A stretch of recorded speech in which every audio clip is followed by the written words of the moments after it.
युवा उद्यमी योजना या किसी भी सरकारी योजना के तहत लोन आपको आसानी से नहीं मिलता, ये बात बिल्कुल सही है। इसके लिए आपको बैंकों के चक्कर लगाने से लेकर दस्तावेजों की पूर्ति करना काफ़ी मुश्किल होता है।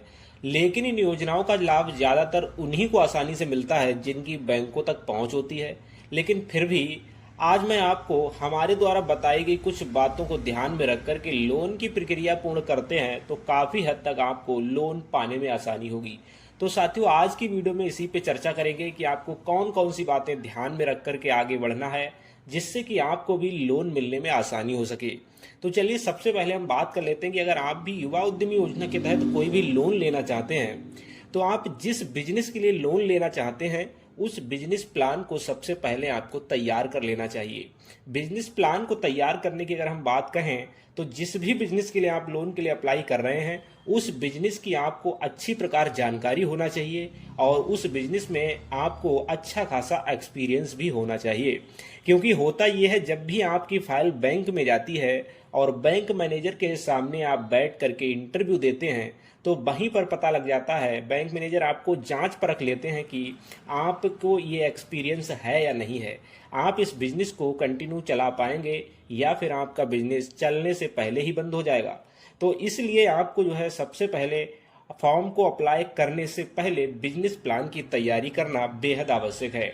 साथियों, जब आपको जानकारी हो जाए, आपके डॉक्यूमेंट्स इकट्ठे हो जाएं, उसके बाद आपको ही अपना फॉर्म अप्लाई करना है। बहुत सारे लोग जल्दबाजी में आकर के फॉर्म तो अप्लाई करने लगते हैं लेकिन उन्हें उसकी जानकारी नहीं होती है, जिस वजह से उनके फॉर्म में कोई ना कोई मिस्टेक हो जाती है और फॉर्म जो है अप्रूव्ड होने से पहले ही रिजेक्ट कर दिया जाता है।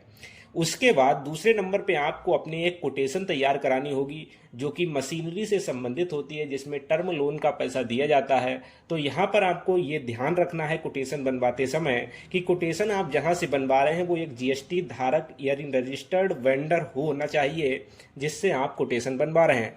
अगर आप किसी लोकल दुकानदार से कोटेशन बनवाते हैं तो उस कोटेशन को मान्य नहीं किया जाता है, क्योंकि कहीं कहीं उसके पास जीएसटी नंबर नहीं होता है या फिर वो रजिस्टर्ड वेंडर शो नहीं करता है और बैंक सोचता है कि ये कहीं फर्जीवाड़ा ना करे और इस चक्कर में आपके फॉर्म को रिजेक्ट भी कर दिया जाता है।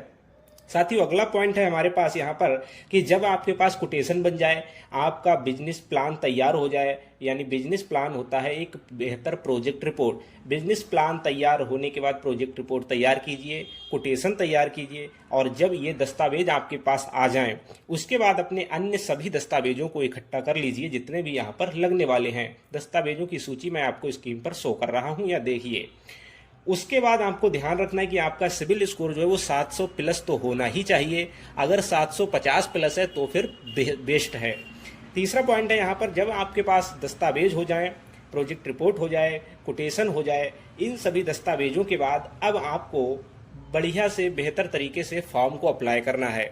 फॉर्म कैसे अप्लाई करेंगे इसके ऊपर हमने चैनल पे अपने 2-3 वीडियो डाल रखे हैं, उनको देखिए और उनसे सीखिए। खुद से भी आप फिल कर सकते हैं, जिनका लिंक मैं डिस्क्रिप्शन में दे दूंगा।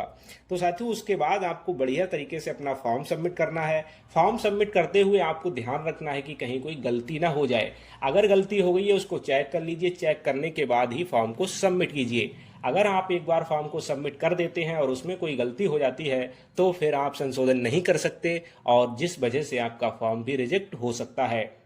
अगला पॉइंट है यहाँ पर कि बहुत सारे लोगों को मैंने फॉर्म अप्लाई करने के बाद देखा है कि उनका फॉर्म बैंक तक पहुंचता ही नहीं है, पहले ही रिजेक्ट हो जाता है डीआईसी स्तर पर, यानी जिला उद्योग केंद्र में आपकी फाइल चेक होती है और वहीं से आपकी फाइल को रिजेक्ट कर दिया जाता है। क्योंकि मेन कमी उसमें होती है कि आपने फॉर्म को अच्छी प्रकार से कंप्लीट फिल नहीं किया है या उसमें कुछ ना कुछ त्रुटि की हुई है। तो ऐसी स्थिति में आप लोन पास कैसे करा पाएंगे? तो साथियों, यहाँ पर आपको फॉर्म अप्लाई करना सीखना है। अगर आप अप्लाई नहीं कर पाते हैं तो आप हमें बता सकते हैं, हम आपका अप्लाई कर देंगे। उसका कुछ शुल्क है जो हम आपको कांटेक्ट करने पर बता देंगे। तो कुछ इस प्रकार से आपको अपने फॉर्म को बेहतर तरीके से अप्लाई करना है। अप्लाई करने के बाद आप यहाँ पर देख पाएंगे कि आपकी फाइल जो है, स्टेटस में चेक करिए कि आपकी फाइल बैंक तक पहुंची या नहीं पहुंची। अगर आपकी फाइल बैंक तक पहुंच गई है तो आप समझिए कि मेरे दस्तावेज कंप्लीट हैं, अब बस मेरे साथ बैंक के इंटरव्यू होना बाकी है। बैंक इंटरव्यू में आपको अपने बिजनेस प्लान की बेहतर जानकारी बैंक मैनेजर के सामने रखनी है। उन्हें संतुष्ट करना है कि सर मैं इस प्रकार से लोन को चुकता करूंगा, इस प्रकार से हमारे बिजनेस में बेनिफिट होगा, जिससे हम आपका लोन जो है वो इतने समय के अंदर रीपे कर देंगे। कुछ इस प्रकार से जब आप उनको बताएंगे तो उन्हें आप पे अगर भरोसा जमेगा तो आपकी फाइल को और नेक्स्ट प्रोसेस के लिए आगे बढ़ा दिया जाता है। तो कुछ इस प्रकार से आप जो है अपने फॉर्म को अप्लाई करने के बाद, बैंक में इंटरव्यू देने के बाद लोन के प्रोसेस को आगे बढ़ा सकते हैं। तो अगर आपको ये वीडियो पसंद आया हो तो वीडियो को लाइक करके चैनल को सब्सक्राइब कीजिएगा। मिलते हैं ऐसे किसी नेक्स्ट वीडियो में, तब तक के लिए आपका बहुत बहुत धन्यवाद।